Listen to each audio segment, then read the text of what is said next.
Cool. So I guess we should introduce ourselves though. Okay. Yeah. Okay, so my name is Chelsea and my pronouns are they and she. And I've been teaching yoga since the end of 2018.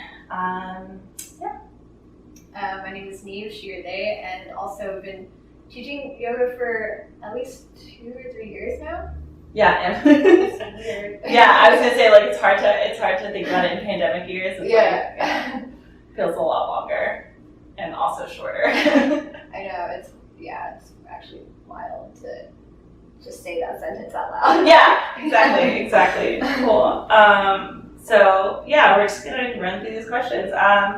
So what is liberation flow? Do you want to go first? Yeah, and I think that obviously the cool thing is like we each have like a different version of this answer, but for me, Liberation Flow is a community of BIPOC yoga teachers who love yoga but don't necessarily like the way that yoga is traditionally offered in the Western world. Yeah. I would also describe it as like a donation-based yoga community / collective that is, the main purpose of is to create community among BIPOC, POC, global majority people, and create a space in which those people feel seen and not necessarily they feel seen and catered to, and not necessarily like tokenized or Yeah, I mean, I completely agree with. I feel like emphasizing, like the donation-based aspect is such a huge component of what we try to offer, or the community and donation-based. They go hand in hand. Yeah, yoga can be so expensive, and that's a big barrier. If you feel comfortable doing, yoga on YouTube at home or yoga on Zoom with us, that can kind of circumnavigate that high expense. But, classes are like, usually drop-in classes are like $25 a pop, and that gets, if you find that you want to practice more than once a week, that gets like intense. Yeah. So why BIPOC yoga? Yeah, I feel like I was trying to come up with like a short answer to this, but it's just like, I think the thing I kept thinking about is, number one, obviously yoga originates in India, so it's inherently a BIPOC practice. Yeah. And maybe in a different world, where yoga isn't being so appropriated and misconstrued, we wouldn't need spaces like this, but we do need it because it's a way to reclaim its roots, keep its spiritual practice, and foster that space where people can relearn that, because right now there aren't that many spaces where you can do that. Yeah. I think to me, it's been definitely a way to see myself more in yoga and just to expand on everything that you're saying, but also say it's so frequent that as a brown person you walk into a yoga class and you were the only brown person in the room, and it's just so much more comforting to see someone who looks like you or someone who might share your experience perspective being in the same room as well, because sometimes white spaces can be harmful for Black and brown bodies, and I think that's something that white people really overlook, especially and not no shade to people who frequent white spaces or white spaces that are trying to be more inclusive, but I think the issue is that when you don't target specifically to and say BIPOC only or POC only or whatever, you don't end up achieving the inclusivity that you're searching for. So that's to me. Yeah. No, and I agree with that in that it's a space where BIPOC can go and not have to think about all of that, which is becomes a burden, whether intentional or not, when you are entering spaces that are predominantly white, and to just kind of be okay, let me turn that off for this hour is, I think, it's a relief. It was a relief for me, and I'm sure to other people. Totally. Yeah. As our friend Juniper said, as far as how white people view these spaces, it's not about you. It's just not about you. So how did you begin practicing yoga?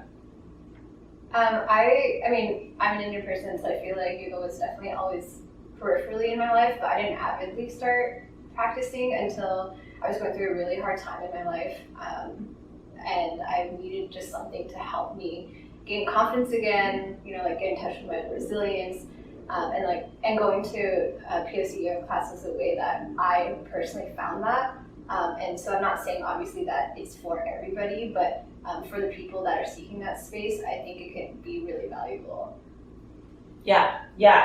I also got into yoga more when I went to community yoga that was more geared towards people of color. I was already like introduced to yoga at a pretty young age. Like I think my first yoga class ever was in high school, and like I went to a Catholic high school and was like in the chapel after school. So it was like very very layered experience there. But I didn't quite like tap into the healing aspect of it until I like found a specifically like Black and Asian or non-binary teacher that like taught from this very like informed, community informed place for me. So okay, so next question is, why do you continue to practice? I feel like I actually had a different answer to this than I expected, in that I just took a really long time off of practicing yoga in the last half year, and I had to kind of remind myself, like, okay, well, why do I practice? What keeps me coming back? And I realized, number one, like my practice can change with what I need. So in the last half year, I haven't really gone to classes or kept up a regular like vinyasa kind of like scheduled class thing that I think I was doing a lot more of before. And I took on a lot more meditation and reading books. And I was like, oh, but that's still a huge part of a yoga practice, and I can adjust it as I need. And I think that that's what's been so great about yoga for me, is that flexibility to be the thing that kind of carries me through without being so rigid and disciplined in the way that I thought it was my first exposure to it. Yeah, that like super physical, like you go yoga every damn day, type of like, hard physical practice that like essentially just amounts to a workout, like in some, in like those more athletic, spaces. The study aspect is like a big part of it. And you don't get that in yoga studio. Yeah. Why do you continue to practice? So I feel that, once I started to feel like that healing energy around yoga, rather than just like this is hard and it's hard, like it's a physical practice. I started to recognize that it was also like a mental and emotional practice. Like I was more readily able to meet difficulty in my life. And I kind of correlate that with the times in which yoga was like more present in my life. And I also like went through a really, really hard time in my life that was just like very Saturn return, very like life-changing lightning bolts happening. And I like kind of tucked into the physical practice of it to shield myself. And I learned meditation at that time. And I think there was an aspect maybe of a little spiritual bypassing in the way that I was like engaging with it, but I was able to kind of come back to myself, right? And then as I learned more about like what yoga was beyond the physical practice, it became less about spiritual bypassing and more about like looking and confronting like what's going on. Yeah. I think it's like, we've talked about this and other teachers too. It's like there's no shame in like that physical practice being the thing that you enter with. Like so many of us have had that experience, but being able to let it evolve into these other forms has been really beautiful for me, and like obviously to watch other people experience as well. Yeah, for sure. Okay, so why do you teach yoga?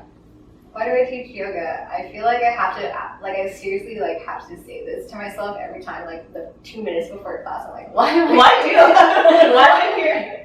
But I teach yoga, number one, because I want to offer, the type of yoga class that I wish I could take more of.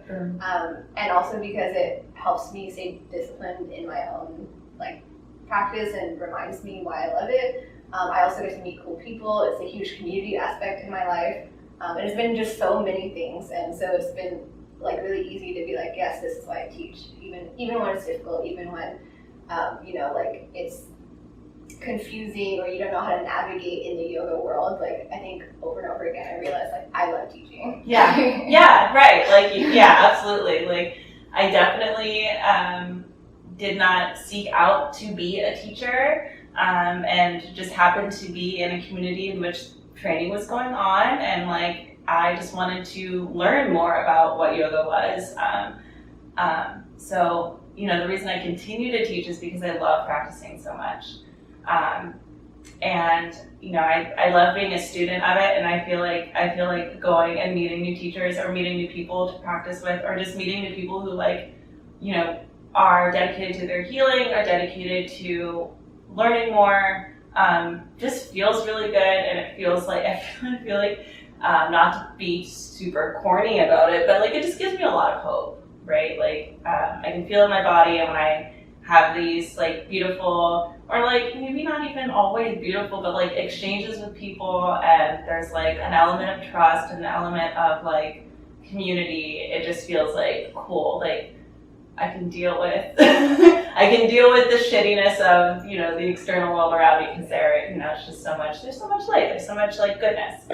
Yeah, no, I mean I completely agree with that, and I think like especially like even with our like offerings that we had like in person, I just feel like it's really cool to be a part of this community, because it's, yes, I'm a teacher, but it's like I get to be a student, and I get to take all these classes from people, and it's like super awesome to be able to exchange roles like that all the time. And I don't know, I think that that's what's really, I guess, especially cool to me about this collective, as you wish. But like, what do you wish like was that it's like kind of like related to yoga that you wish like maybe people could know more about, or you're interested in like learning more about? Yes. Okay. So I really love Yoga Nidra, and we were involved in a community that was offering it pretty regularly, and I never see it offered anywhere. And most recently, I have seen it offered in a studio, but it was an Icelandic studio, and I taught it in Icelandic. So like, I just really love how it taps into your subconscious. It taps into like, you can say your Sankalpa, and whether or not it comes to full fruition, it's the same thing as like, not the same thing, but it's like this aspect of where you're putting your energy, and just being aware of your inner world, and being like tapped into like, especially if you're a creative person, I think that is yoga for your subconscious, like yoga for your like the energetic body. Yeah. No, that is cool. I feel like my similar like is like just like all of this like cool language that yoga has about talking about energy and the way that it's flowing through your body, and like just like that's just a whole extra like part of studying yoga that I feel like we don't even like really touch on usually. Yeah, and I'd love to explore that more. I'd love to talk about that more in our classes, and I think that like is something that you build in as you learn to teach. Like you teach the physical, and then you like layer in the the energetic work that's going on, or like Cindy teaches about meridians and that kind of thing from that what is that? I'm blanking on it. Like the 5 elements, the 5 Chinese elements, like perspective, which is fucking dope. So like, I think it's amazing how these things like inform each other. Yeah.